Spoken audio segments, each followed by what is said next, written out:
نبی پاک صلی اللہ علیہ وسلم کے غلاموں کے ہاتھ میں کنکری بھی آ جائے تو بہت قیمتی ہوتی ہے۔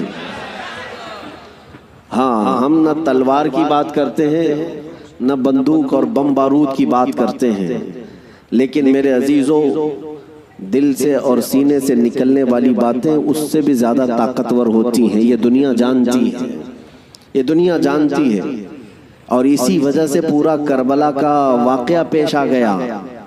آپ کبھی سوچ سکتے ہیں کہ ایک طرف نواسۂ رسول امام علی مقام جو بغیر جنگ کے ارادے سے اپنے گھر سے نکلے ہیں، اپنا مختصر سا خاندان لے کر کے نکلے ہیں، لیکن جب وہ کوفہ آنے والے تھے بیچ راستے میں آپ کو روکا گیا۔ آپ کے قافلے میں آنے والوں کی تعداد مختلف بتائی گئی ہے روایات میں۔ مسعودی کی روایت میں 135 لوگ تھے امام حسین کے ساتھ، اور دیگر روایات کے مطابق 82 لوگ تھے، 82 لوگ، عورتیں مرد سب ملا کر۔ شہید ہونے والوں کی تعداد 72 ہے، لیکن 72 ہو کہ 82 ہو کہ 135 ہو، ان کا راستہ روکنے کے لیے پہلے 1000 کا لشکر آیا، پھر اس کے بعد 4000 کا لشکر آیا، پھر اس کے بعد کل ملا کر 22000 کا لشکر آیا۔ یہ کون سا، کمپیر کر کے تو دیکھیں، ایک آدمی کو روکنے کے لیے 2 ہوتے، 3 ہوتے، 4 ہوتے۔ 80 لوگوں کو روکنے کے لیے اگر 22000 لوگ لگتے ہیں تو عقل آج بھی تسلیم نہیں کر پاتی۔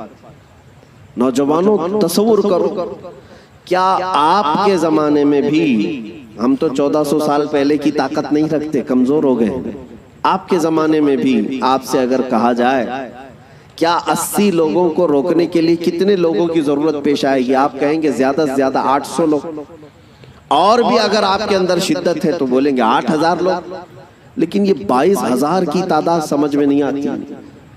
یہ آپ کو آج بھی سمجھنے کی ضرورت ہے کہ دشمن کے اور باطل کے خیمے میں اہل حق کا رعب کتنا ہوتا ہے، اہل حق کا خوف کتنا ہوتا ہے۔ 1400 سال سے یہی نیم چلا رہا ہے، یہی دستور چلا رہا ہے، حق جماعت تھوڑی ہوتی ہے اور کفر کی طاقت بہت زیادہ ہوتی ہے، لیکن پھر بھی اہل حق کے دل میں خوف نہیں ہوتا کہ ہم 80 ہیں، بلکہ خوف انہی 22000 کے دل میں ہی ہوتا ہے۔ آج بھی ہم دیکھ رہے ہیں الحمدللہ ہماری تعداد کم ہے، ہمیں آج مائنورٹی کہا جاتا ہے، ہمیں آج مائنورٹی کہا جاتا ہے۔ ہمارا حال تو یہ ہے کہ ہمارے پاس کچھ بھی نہیں، اسلحہ نہیں، بم بارود نہیں، طاقت نہیں، ہمارے تو نوجوان ڈپارٹمنٹ میں بھی نہیں، عہدوں پر بھی نہیں۔ ارے ہمارا حال تو یہ ہے کہ ہم حکومت کے تخت تک بھی نہیں پہنچ پاتے۔ ہمارا حال تو یہ ہے کہ سیاست میں ہماری کوئی نمائندگی نہیں، اور جو کچھ پہنچ بھی گئے بیچارے وہ کسی اور کی جھولی میں گر گئے۔ ہمارے پاس کیا ہے؟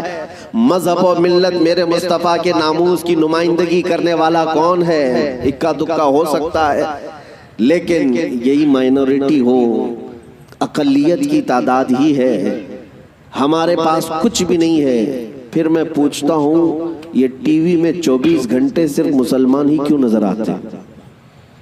میڈیا ان کا ہاٹ ایشو اگر آج کے زمانے کا ہے، کچھ بھی ہو، مسجد ہوگا، برقع ہوگا، داڑھی ہوگی، ٹوپی ہوگی، ہم ان سے پوچھتے ہیں میاں یہ تو بہت تھوڑے سے ہیں ہندوستان میں، ان کی حیثیت یہ ہے کہ پڑھے لکھے بھی زیادہ نہیں ہیں، عہدوں پر بھی زیادہ نہیں ہیں، سیاست میں بھی نہیں ہیں، لیکن پھر ٹیلی ویژن میں کیوں زیادہ ہیں، ٹی وی میں، نیوز میں یہ زیادہ کیوں ہیں؟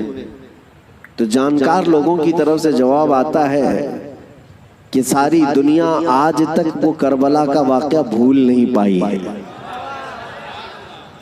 کربلا کا واقعہ بھول نہیں پائی، اس لیے کہ آج بھی ان کو ایسا لگتا ہے کہ اگر ایک بھی غلام حسین کھڑا ہو گیا تو پھر چاہے مقابل میں کروڑوں ہی کیوں نہ ہو، خطرہ اسی ایک سے ہی نظر آتا ہے۔